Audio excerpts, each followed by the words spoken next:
Queridos irmãos e irmãs, a primeira coisa que eu gostaria de sublinhar destas leituras é uma afirmação, e desta afirmação joga toda a nossa fé. Aquele que vem do alto está acima de todos. Aqui São João fala da pessoa de Jesus. Aquele que vem do alto, que está acima de todos, ele viveu nessa terra, mas não pertence a esta terra. Tanto, se nós recordarmos a entrada triunfal de Jesus em Jerusalém, o povo o aclamava como um libertador social, político, um daqueles que iria libertá-los do Império Romano, do Império de César, do Império, enfim, daquilo que era a escravidão e a opressão romana da época. Porém, ele veio fazer uma libertação que vai além. Uma libertação que vai infinitamente além de uma libertação política, social e terrena, mas uma libertação que é uma libertação espiritual. Ou seja, liberta o povo da condenação eterna, do pecado e da sua tendência ao pecado. Isso não tira, não é mesmo Deus libertando o povo, essa tendência, essa inclinação ao pecado continua, mas Deus nos dá as graças necessárias para vivermos na sua graça. E como isso? Este que está acima de todos se fez homem como cada um de nós, para nos enriquecer da sua graça. Ele que se fez pobre, ou seja, o que consiste essa pobreza do Filho do Homem, é essa onisciência, onipotência, onipresença. Ele ocupa um tempo e um espaço, é sujeito à morte, paga o preço do pecador para nos dar a sua graça e ressuscita, e a partir daqui, ele nos dá aquilo que é o fundamento de todas as coisas. De fato, aquele que Deus enviou fala as palavras de Deus, porque Deus lhe dá o Espírito sem medida. Ou seja, ele age pela graça do Espírito. Mas esse agir pela graça do Espírito, e agora nós vamos entender bem, a partir da primeira leitura, também que eu vou explicar bem, porque senão pode parecer que Jesus é um ser humano como qualquer outro, e que se deixou guiar pelo Espírito Santo. Também é isso, mas é muito mais do que isso. Por quê? Porque a pessoa do Cristo, ela é divina, e ela é em contínua relação com o Pai e o Espírito. Nosso Senhor que se manifesta ao mundo para mostrar a face do Pai e não faz nada por Ele mesmo, movido pelo Espírito Santo. E assim mesmo, quando o Deus Pai Todo-Poderoso aparece e apresenta o Filho e fala do Filho, ele fala: escutai-o, segui o que ele diz. Ou seja, numa contínua kenosis, ou seja, o que significa essa palavra, num contínuo esvaziamento, num contínuo promover o outro, até mesmo no seio da Trindade, no seio da divindade,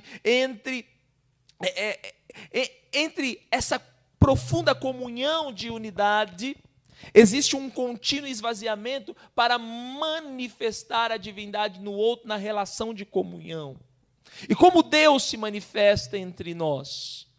Justamente na comunhão. E aqui entra a primeira leitura. Se nós pegarmos a primeira leitura de antes de ontem, da terça-feira, nós vamos ver lá que a palavra vai dizer que os apóstolos, os discípulos, os primeiros cristãos, tinham um só coração e uma só alma. Ninguém considerava como própria as coisas que possuía. Tudo era posto em comum.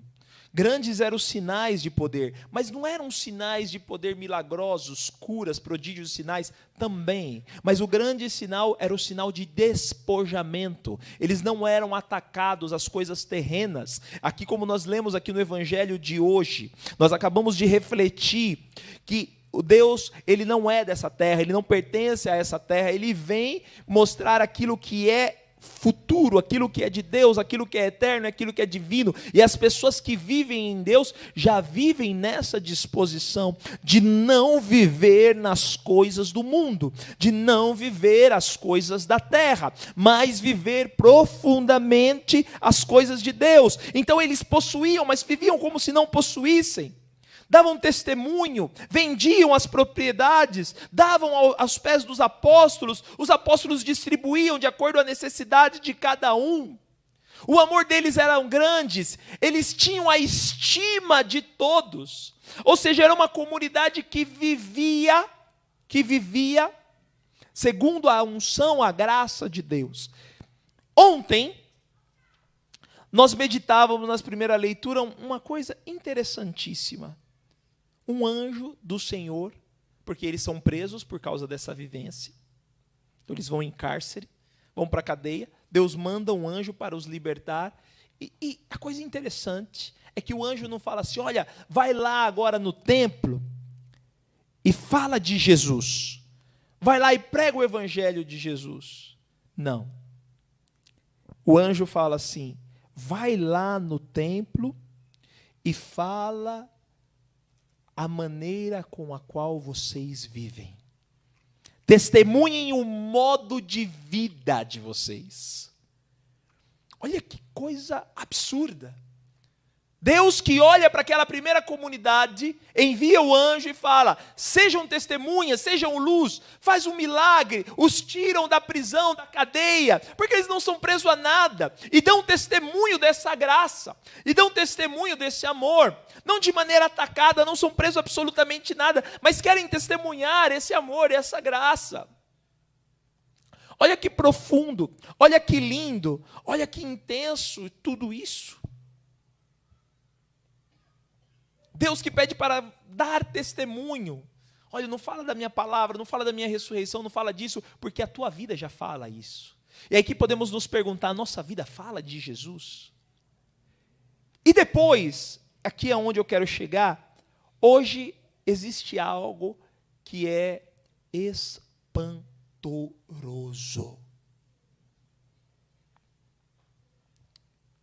Que os apóstolos aqui, enfim, nós vemos que as primeiras comunidades cristãs, eles davam testemunho da graça de Deus, as pessoas pediam para eles se calarem, mas eles tinham força, nada os detinha, eles eram convictos daquilo, mesmo diante das ameaças, eles falavam antes obedecer a Deus do que obedecer aos homens, mas aquilo que eu queria sublinhar desse capítulo 5 de Atos dos Apóstolos, é o versículo 32, que diz assim, e disso somos testemunhas. Os apóstolos falando. Nós e o Espírito Santo. Olha que forte. Esses primeiros cristãos eram tão embebidos da graça de Deus, tinham consciência da sua dignidade, e tratavam o Espírito Santo como uma pessoa. Trocando em miúdos, eles não tiravam o seu da reta. Ah, não, seja o que Deus quiser, é Deus que faz. Não, eu tenho a minha responsabilidade. Eu sou testemunha e o Espírito Santo que age em mim. O Espírito Santo que faz tudo por mim. E olha que profundo isso, porque ele não é uma frase de vaidade. Não é que eles estão se divinizando, mas é uma frase de consciência e uma frase de quem é profundamente íntimo de Deus, porque depois de dizer isso, disso somos testemunhas nós e o Espírito Santo, ele vai dizer assim, que Deus concedeu àqueles que lhe obedecem. E o que está escrito aqui antes? Antes, obedecer a Deus do que aos homens. antes obedecer a Deus do que às autoridades. Porque a autoridade está pedindo uma coisa que não tem nada a ver. Eles estavam proibindo Jesus, eles estavam proibindo os primeiros cristãos de testemunhar a fé. Não, isso não. Porque Deus não quer que a gente pare.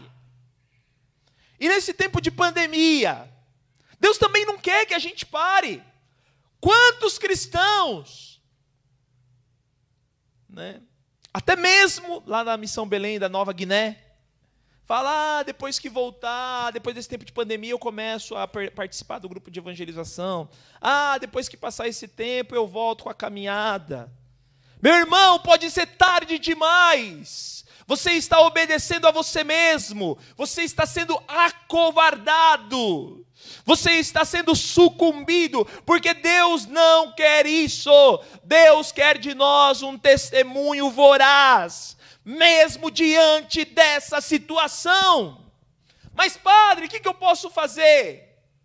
Você que fica o tempo todo aí no Instagram, no Facebook, no WhatsApp, evangeliza por aí, manda uma mensagem de consolo, marca uma partilha de videochamada, seja próximo. De repente você conhece alguém que está precisando de uma visita, vai lá, fica a 5 metros de distância da pessoa, dá um cumprimento virtual, né? Aquele soquinho assim, tum, entende? Mas se faz próximo.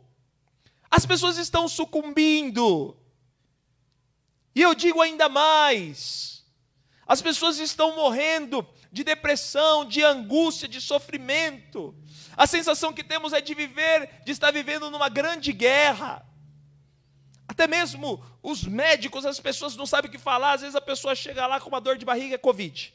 Não sei o que, Covid. Não sei o que lá, Covid. 15 dias de atestado. Covid. Não estou dizendo que não exista o Covid. Em nome de Jesus, pelo amor de Deus. Né? Não sou um débil mental que não estou vendo as evidências. Mas eu mesmo conheço pessoas, um amigo meu, que morreu de infarte. O médico olhou lá, estava gripado, tal, não sei o que, tal. Tinha feito o exame um dia antes, ia pegar o resultado naquele dia que morreu. Antes de pegar o resultado, já colocou lá no laudo, Covid. E aí não podemos nem fazer um funeral digno. Mas não morreu de Covid. Agora, tem gente que está virando até clarividente. Né? Olha, Covid. Está com Covid. Você está com Covid. Calma lá. Calma. Ei. Entende? Depois, esse bichinho, não sei o que acontece. Hoje peguei o trem lotado. Todo mundo me amassando.